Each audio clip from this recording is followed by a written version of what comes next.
बहुत सारी ऐसी स्त्रियां होती हैं जो शादी होकर के जब अपने ससुराल में आती हैं तो उनके दिमाग में सिर्फ एक ही बात घूमती है कि पूरे ससुराल को मैं अपनी उंगलियों पे नचाऊंगी, मैं सबको अपनी जूते की नोक पर रखूंगी, मैं सबसे अपना काम करवाऊंगी, सबकी अकल सीधी कर दूंगी। अगर आपकी सोच ऐसी है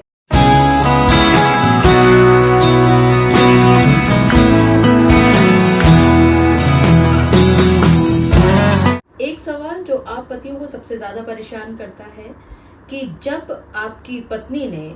डाउरी हैरेसमेंट का केस आपके ऊपर कर दिया है 185 BNS के तहत, तो ऐसी स्थिति में अगर आप जा रहे हैं हाई कोर्ट और वहां पर आप इन क्रिमिनल प्रोसीडिंग्स को स्टे करना चाहते हो तो इसमें कितना समय लगेगा, कितने दिन में स्टे मिल जाएगा? जी हाँ, आप सभी ने बिल्कुल ठीक समझा। ये सवाल सबसे ज्यादा दिमाग में आता है कि आप अपनी क्रिमिनल प्रोसीडिंग्स को स्टे कराने के लिए तो जा रहे हैं हाई कोर्ट में, लेकिन क्या इसमें स्टे मिलेगा, और अगर मिलेगा तो कितने दिनों में? मैं एडवोकेट मोहिनी मोना आप सभी का पुनः स्वागत करती हूँ और आप सभी देख रहे हैं आप सभी का पसंदीदा चैनल मोहिनी मोना एडवोकेट। अगर आपने मेरे इस चैनल को अभी तक सब्सक्राइब ना किया हो या मेरे इस चैनल के लिए नए हैं तो इसको जल्दी से जल्दी सब्सक्राइब कर दीजिएगा ताकि आपको इसी तरह के लीगल इंफॉर्मेटिव वीडियोस की नोटिफिकेशन सबसे पहले मिल सके। आगे बढ़ने से पहले मान लेते हैं, जान लेते हैं वो ऐसी कौन सी एक बात है जिसकी वजह से वैवाहिक संबंध टिका करते हैं। सहनशीलता। अब अगर कोर्ट्स के अंदर जो इतने ज्यादा केसेस पेंडिंग नजर आ रहे हैं, फैमिली कोर्ट्स भरे हुए हैं, महिला कोर्ट्स भरे हुए हैं, और ये 185 BNS जिसको पहले 498A कहा जाता था IPC का, वो बहुतायत में कोर्ट्स में जब लिस्ट लगी होती है तो नजर आते हैं। इस परेशानी का मुख्य कारण है सहनशीलता की कमी होना। ये सहनशीलता सिर्फ पत्नी में कम नहीं हुई है, ये पति में भी कम हुई है। दोनों ही पक्षों को अपने अपने हिस्से का कर्तव्य पूरा करना पड़ेगा। अब होता क्या है कि मैं सभी पत्नियों के लिए नहीं कह रही हूँ, वो झूठी पत्नियां जो परेशान करने के लिए बदनीयती से, झूठी नियत से, बदले की भावना से, प्रतिशोध की भावना से अपने पति पक्ष को और उसके परिवार के अन्य सदस्यों को उलझाने की कोशिश करती है, वो सबसे पहले ये लिखा करती है कि ऐसे ऐसे उसके साथ अत्याचार हुआ,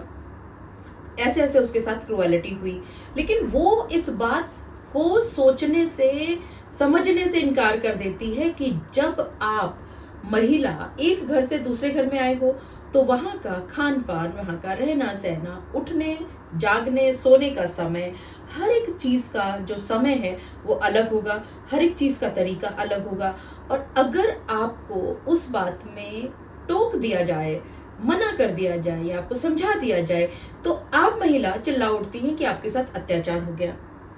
अब आप सुबह उठना चाहती हैं 8 बजे सो करके, और जबकि आपको पता है कि आपके पति जो हैं वो ऑफिस के लिए निकल जाते हैं सुबह 7:30 बजे, because he is a teacher. तो उस पति की रोजमर्रा की चीजों का ख्याल रखना अब किसका कर्तव्य होगा? पत्नी का। अगर आपकी सासू माँ या आपकी नंद आपको इस बारे में बता देती है तो आपको ये लगता है कि ये सास या ये ननद आपके ऊपर अत्याचार कर रही है, क्रूएलिटी कर रही है। अब ये आप सोच के चलिए, जब आप किसी एक नए कॉलेज में एडमिशन लेती हैं तो होता क्या है कि जो पुराने स्टूडेंट्स होते हैं वो आपको टॉन्टिंग भी करते हैं, आपके साथ छेड़छाड़ भी करते हैं, आपको खींचते भी हैं,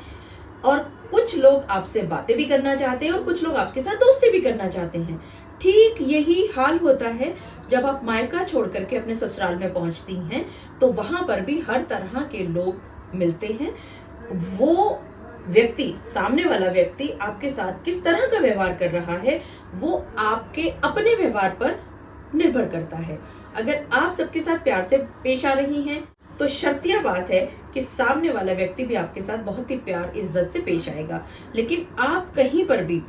अगर किसी चीज को अनदेखी कर रही हैं या जानबूझ के अवॉइड कर रही हैं या नापसंद कर रही हैं तो ये भी शर्तिया बात है कि आपकी ये नेगेटिविटी सामने वाले पक्ष तक पहुंच गई है और फिर बदले में आपको भी कोई बहुत ज्यादा प्यार नहीं मिलने वाला, वहां से भी अवॉइडेंस आएगी। और ये अवॉइडेंस आप महिलाओं को बहुत बुरी लगने लगती है और आप कहने लगते हो कि आपके साथ अत्याचार होने लगा है। अरे भैया, अगर आपको सास नहीं चाहिए, आपको नंद नहीं चाहिए, आपको देवर जेठ जेठानी नहीं चाहिए, क्योंकि आपको परेशानी होती है इतने लोगों का आप खाना बनाने का, इतने लोगों की अब बातें मानने का, तो आप एक काम कीजिए ना, आप कोई एक अनाथ आश्रम से पति ढूंढिए और उसके साथ शादी कर लीजिए। ना नंद होगी, ना नंदेव होगा, ना जेठ होगा, ना जेठनी होगी, ना देवर होगा, ना देवरानी होगी, ना सास होगा, ना ससुर होगा। आप आराम से अपने पति के साथ रहिए। लेकिन यहाँ पर आपकी जब शादी फिक्स होती है तो उस समय पर आप ये देखा करती हैं कि घर कितना बड़ा है, कितने लोग हैं और वो कौन सी नौकरी करता है। उसको नौकरी तक पहुंचाने के लिए पूरे परिवार ने बहुत मेहनत की है। आप उस पूरे परिवार को आप हटा देना चाहती हैं शादी होते ही, तो आपके लिए ज्यादा अच्छा है अगर आपको अपने पति के साथ अकेले ही रहना है, अलग ही रहना है, तो आप अनाथ आश्रम से किसी भी युवक को लीजिए, उसके साथ शादी कीजिए, दहेज में उसके लिए घर ले जाइए और उसको घर जमाई बना करके आप उसके साथ आराम से रहिए। बहुत सारी ऐसी स्त्रियां होती हैं जो शादी होकर के जब अपने ससुराल में आती हैं तो उनके दिमाग में सिर्फ एक ही बात घूमती है कि पूरे ससुराल को मैं अपनी उंगलियों पे नचाऊंगी, मैं सबको अपनी जूते की नोक पर रखूंगी, मैं सबसे अपना काम करवाऊंगी, सबकी अकल सीधी कर दूंगी। अगर आपकी सोच ऐसी है तो आपका घर कभी नहीं बच सकता। जहां पर आपने अपने मायके के साथ संबंध नहीं खत्म किए, आप हर एक बात अपने मायके से पूछती हैं, कहाँ जाना है, क्या खाना है, क्या पहनना है, आज क्या बना है, कल क्या बनेगा। इस तरह की जब बातें आप हर एक बात मायके से पूछती हैं, आप भूल जाती हैं कि आपके घर में बाकी और सदस्य भी हैं, उनको भी इन्वॉल्व करूं, तो ऐसे में आपके जो ससुराल पक्ष के अन्य लोग हैं वो भी फिर आपसे ज्यादा बात नहीं करते, वो भी फिर अलग से अकेले में बात करते हैं और यहाँ पर आपको बहुत बुरा लगने लगता है। आप ये कहने लगते हो कि वो आपको इन्वॉल्व नहीं करते, वो अकेले में न जाने क्या खिचड़ी पकाया करते हैं। पहले आप अपनी गिरेबान में तो झांकिए, आपने शुरुआत की थी, आपको जो आगे बढ़ करके उनसे बातचीत करनी चाहिए थी, आपने बात की ही नहीं। और अब क्योंकि माहौल इतना ज्यादा खराब है, वो डरते हैं, उनको घबराहट होती है कि न जाने आप किस तरह की हैं या आप कैसे रिएक्ट करेंगी, तो वो डर के मारे आपसे डरे डरे से रहते हैं। ऐसा आप अगर करेंगी तो भी घर नहीं बसेगा। यहाँ पर आप महिलाएं, जब आपकी मन की बात नहीं होती, जब आपकी इच्छाएं पूरी नहीं होती, आपकी जो प्रतिशोध की भावना है, बदले की भावना है, या जिसे कहते हैं ना कि आपकी जो ये बात थी कि मैं उनको अकल ठिकाने उनकी ले आऊंगी, अगर ये बातें नहीं हो पाती हैं तो आप क्या करती हैं, आप अपना ससुराल छोड़ देती हैं और अपने मायके चली जाती हैं और आपको ऐसा महसूस होता है कि आप बहुत अच्छा कर रही हैं। लेकिन विश्वास कीजिएगा, आप माँ बाप को बहुत ज्यादा दुख पहुंचा रही हैं। हालांकि माँ बाप की लाचारी होती है, मजबूरी होती है, वो चाहते हुए भी कुछ नहीं कर पाते हैं। अब दूसरी तरफ पति पक्ष को देखिए, उसके ऊपर एफआईआर आपने मायके में पहुंच करके लॉन्च कर दी है। आप एक रिट पिटीशन अपनी कंसर्न हाई कोर्ट में फाइल करेंगे क्वेश्चन करने के लिए। अगर तो आप इस एफआईआर को क्वैश कराने के लिए हाई कोर्ट को सेटिस्फाई कर देते हैं तो क्वैशिंग हो जाएगी, और अगर आप सेटिस्फाई किसी वजह से नहीं कर पाते हैं तो आपका जो केस है वो मीडिएशन के लिए भेजा जा सकता है, नहीं बल्कि भेजा जाएगा, क्योंकि कोर्ट भी ये चाहती है कि अगर पति पत्नी के संबंध में किसी भी बात को लेकर के खटास आई है और अगर नहीं बन रही है एक दूसरे के साथ रहने की या अलग होने की, मतलब आप दोनों झगड़ रहे हो लेकिन आपको नहीं समझ आ रहा है कि आप क्या करना चाहते हो, तो ऐसी स्थिति में आपका केस मीडिएशन के लिए भेजा जा सकता है। यहाँ पर हाई कोर्ट के द्वारा डायरेक्शंस दी जाएंगी। अगर तो आपका केस चल रहा था लोअर कोर्ट में तो लोअर कोर्ट को डायरेक्शंस दी जाएंगी, और अगर आपका केस सीएडब्ल्यू सेल में चल रहा है तो वहां पर आपकी हाई कोर्ट के द्वारा डायरेक्शंस दी जाएंगी और ये कहा जाएगा हाई कोर्ट के द्वारा कि जो भी प्रोसीडिंग्स इस परिवार के खिलाफ चल रही हैं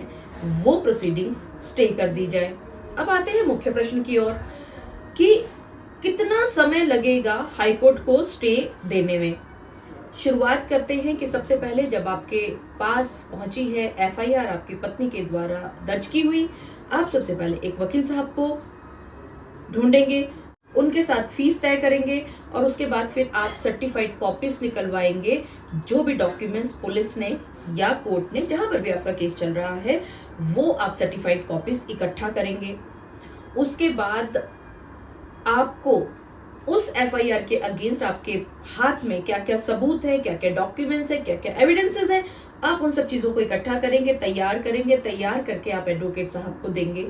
वो एक रिट पिटीशन तैयार करेंगे, उसको फाइल करेंगे, उसमें एक डेट लगेगी और वो बोर्ड पर आ जाएगी। और उसके बाद काउंटर के लिए पत्नी को बुलाया जाता है कि वो भी